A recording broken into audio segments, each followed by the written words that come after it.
Solo som na yoy. Tinchibaga so tinchibaga kan tie do yela. Yana yama jowa ko. Te yala be kamuna kemzebulum. Katarga yama somble parabil yela go yela kayelo. Mon gatra dan ye zambolo wo bi ngarabo dale.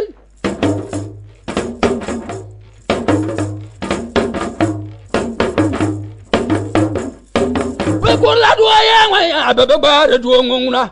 Tinshabulu wanya ngumba wapandi yobune ana shara namiye bukumle kadwal ye redu yela sebelum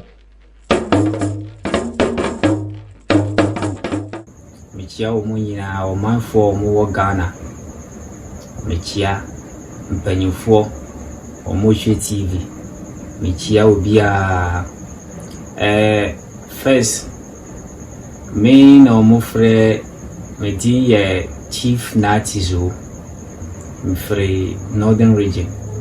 Na Northern Region no free yendi so village Kundoware opia nimsa village no ahona me free na time where obia ochi me sisia mra yeti hayi waye lucky what I say waye lucky ehwefo why lucky because me ameti hai me akwara but mpanyifo no mo force me say menka asam nchire o manfo men PTV so because ntrono doso eba stage bia yen understanding emrano view because ya yeji mpanyifo na chino ankorano omo a omo PTV so no omo asay yedin from north mpanyifo a omo bua nipa omo de omo wan heart e bua nipa ma obi antimi ji obi antibio na enenti na mpanyifo no ka kire me say min PTV so na menka asam enchire omanfo omo a wowo obrochie omo a wowo foreign countries na mutimi watch TV wa watching we ehwefu we why you lucky to say watimi achim sesia na medi nkomo na atizo no empanyinfuo maji empanyinfuo achi na omo akire me nema bebre eye inheritance na ye di ejuma eye mo buo because every single day obi betimi afre o say chief munkora no obi ajimisika obi ayese obi sisi mimpe we mbra no ye we no mame at the end of the day ofra na wonfa na wa block line no esam wo ho what I say winim say wintimi bua nipa men kan kire ne say ombra na wombua no what I say saadie no enye winim say winni hwia men kan kire nipa say wombra na wombua no what I say edie na wo de be bua no obeji ne sikadi na wasa du fom ofre wa wonfa saandie no eseye din what I say eseye din na empanyifo say mempie na menka asanchire omanfo but sisi a medi nkomo we me ka kire hwefo me number was screen no so one believe me a men ye mistake on call me what I say obi a wonim say won believe separate men ye mistake na won frame number don't even try to call me what I say because gidie na eba ma de wo pebe ya ma ho what I say gidie na yedi ye juma wa hu enye wo be command sika ana wo be action ana wo be fasika to na nipa hwi enye sa na yeye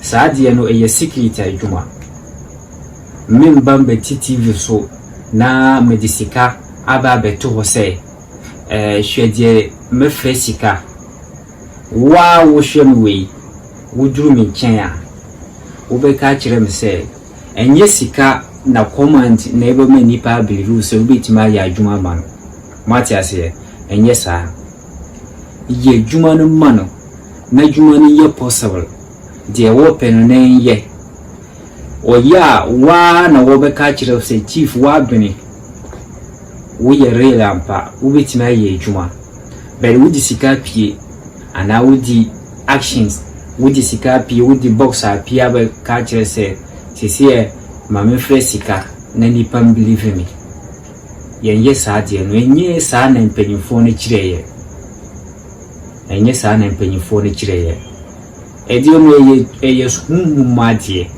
obi antimi hu na eduro obi antimi hu mo eduro eduro no ewo ho a wo benim se ewo ho but enye sure na komenda wo beye na nipa na believe enye saa freni pano na kachere se ekina napa 10 o'clock na 12 o'clock bibi we besi wo muramu na wo huna ono ana obe freo ana kachere se nde mempie wo pia wo benye ka accident na wo mbrevu no pie na onye accident no a ho no obe believe se ye wo real na ye wo actions o mo amoye action mati ase wo frɛ wo ba mi nkyɛn ana wo frɛ mi a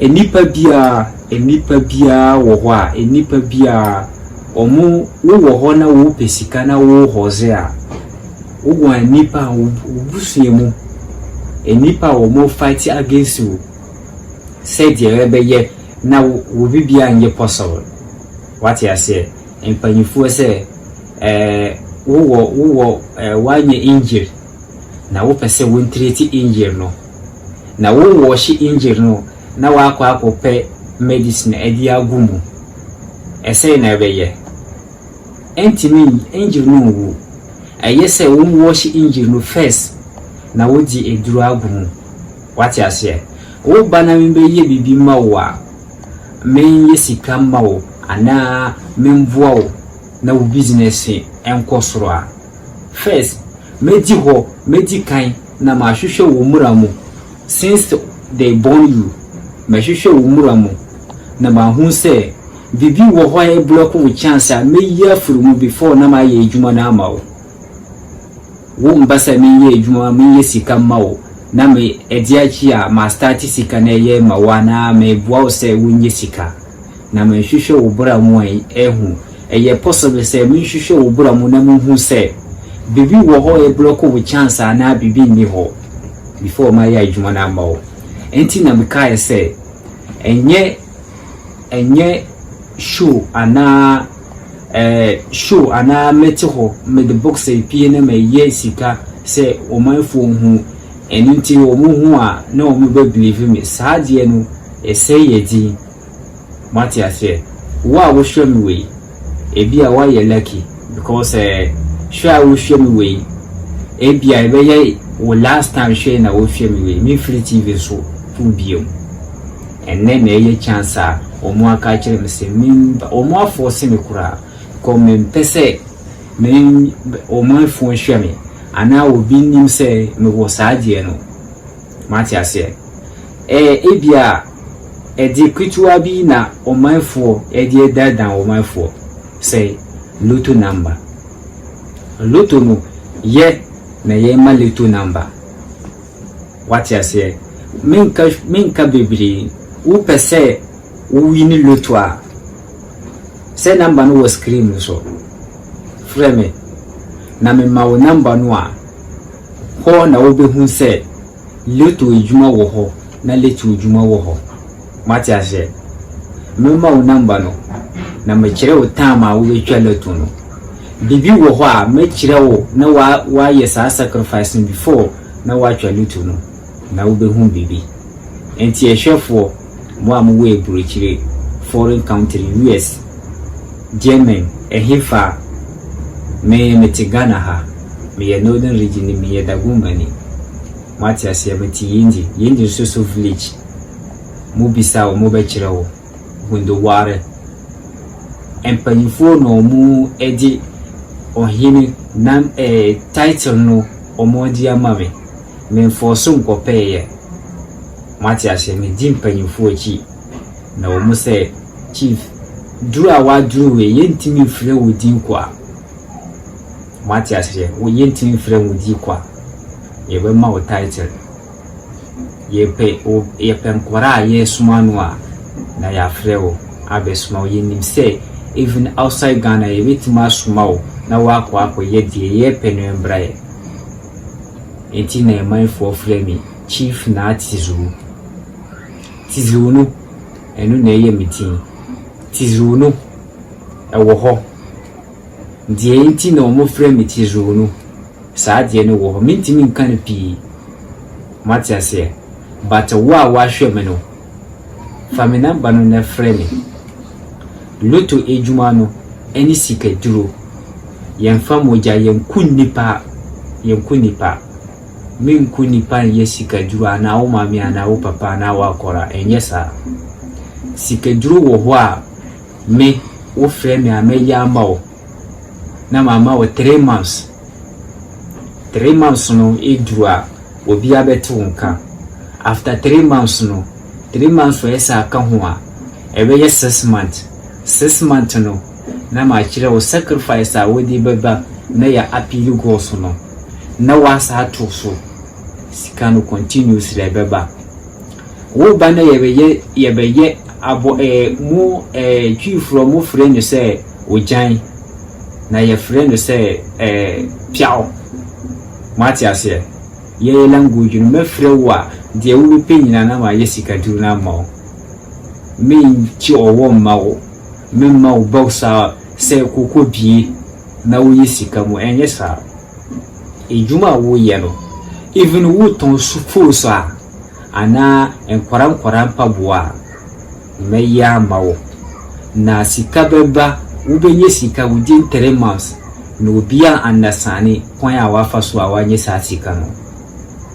enye sampi na mebeka because ye empanyifo na aka kire se ehunhum asam enye asam nyina na mebeka wo telitop Mati ase so wo a wahweme no famina mba no na frame me pese wo frame wi wa na wo beka kire wo fiefo ana wo kurumfo se enye obi a woti TV so na wotwa ntro Mati ase entro na obotwa no na wo mu mankora empanyifo nipa efre say every day obi ajimsika obi adada me we na adada we na yemsi empanyifo no buafu na wose omse menka asambi na minka asambi nchire ome hwe wo a wo hwem we omse tuo aduro wo sika wo akra na bibia na wo sika na wako tuto manfo wako haye manfo abe omu abe gaje wo fie se ebia obi di tuo baba robo wa wo ye obema ma obi fatuo empointi wa na tuo ni suo ni be free ana magazine no be yi atofon what you say wo frame na bra meme wa da me fie 7 days no meme wa ba free me ya du na mawo wo be dware anajo be ye 1 o'clock till 7 days no wo wi a me di tuo be ma akwara na wa di tuo na point wo etuo no yiso a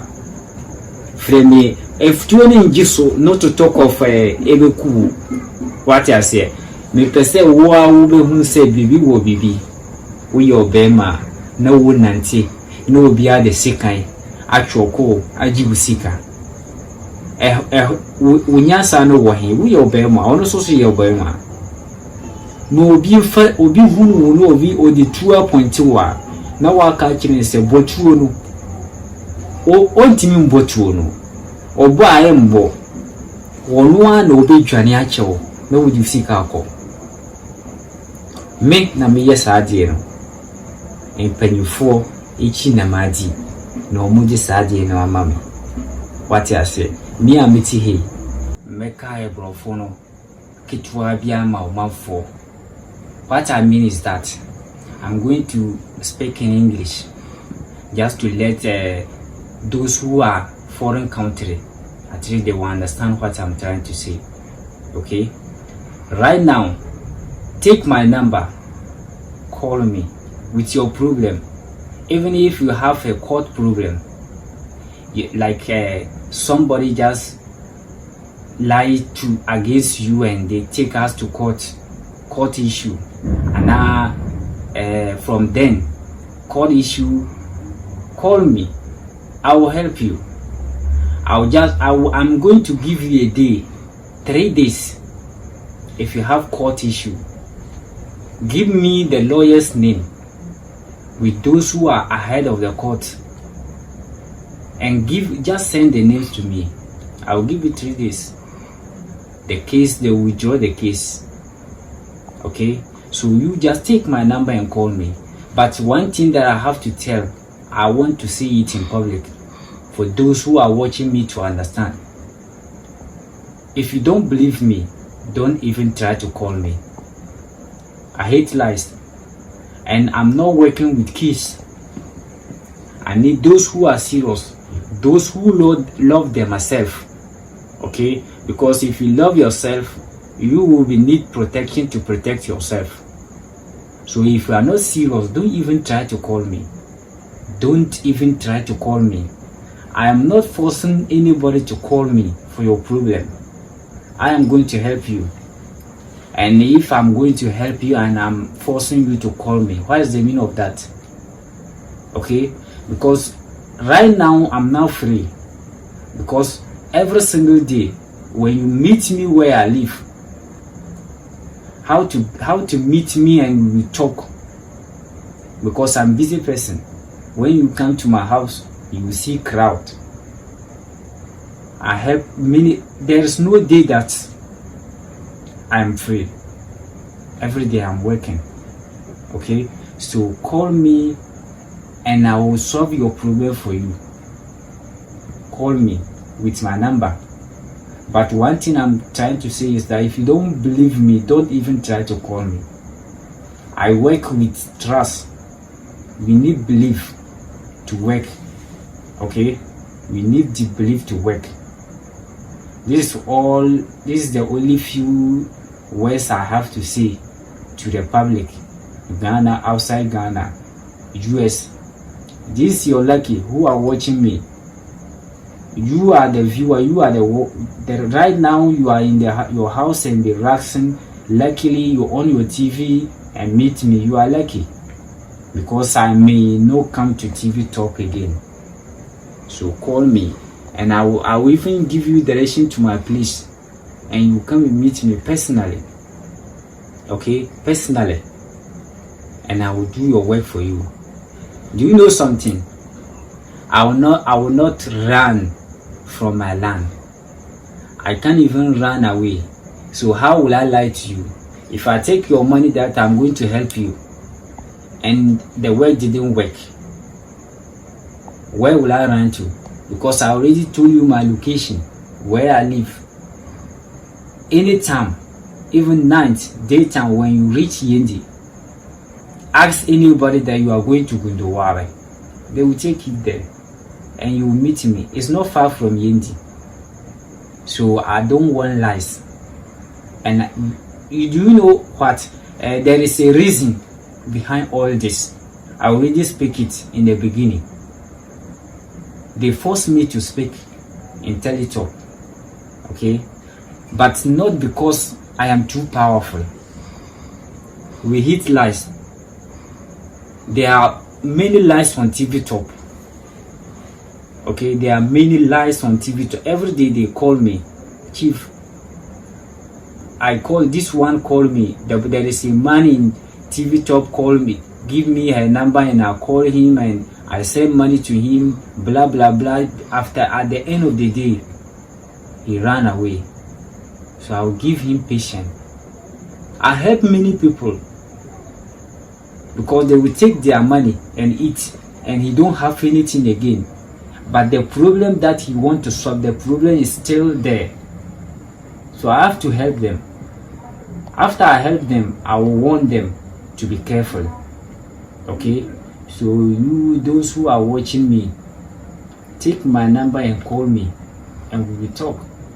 Your problem, you need a wife, you need a woman, you want someone you will live for the rest of your life with. Call me. Even sickness, any problem, any sickness that you have, call me and explain to me. Okay? Call me and explain to me, and I will show you what to do. So don't afraid to call me. Don't afraid to call me. We are not making, I'm not sitting here to do something that will make people believe me. I just want to show myself to people of Ghana in the world that there is a bad people around in the TV top calling themselves, they help people, they have powerful this and this and this, and be stealing people money, running away with it. That's the reason why I come on TV top. We want that thing to stop. If you know that you can't help somebody, don't even try to come on TV top. You don't have anything. Even those who said that they can help people in the night, witches are disturbing them. So right now you have power to help people, and in the night witches are disturbing you. So what are you trying to tell people? You don't have anything. If you know that you can't, there is something that they said, that don't lose what you cannot tithe. If you know that you can't help, and or you don't have that thing, don't even try to tell somebody that you are going to help him. Don't even try. This is what we call, do you know this one? This thing that I'm holding. This thing. I can use it to kill within 5 minutes. This thing. But I will never kill, not even a distance. If I want to call work, like court problem, if you had court problem, I will call all the judges' name and use this thing to tie them. I just want you to see something. We are not going to show powerfully here to make you believe me, but I want you to know something. I have elders. I have elders in the house. Those elders are watching me. Those elders are watching me. Okay? If I want to do anything, I have to do it with their consent. So thank you. This is all I have to say. Call me if you need my help. Good night.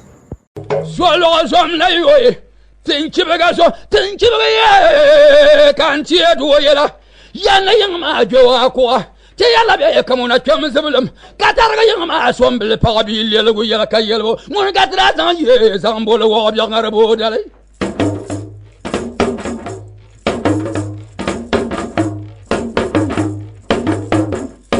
be ko la do ya be ba do nguna tin shebulu ya ngum ba mbala wo pandi yo bune ana shara nam ye be komle kadwal ye yere do yala zebulum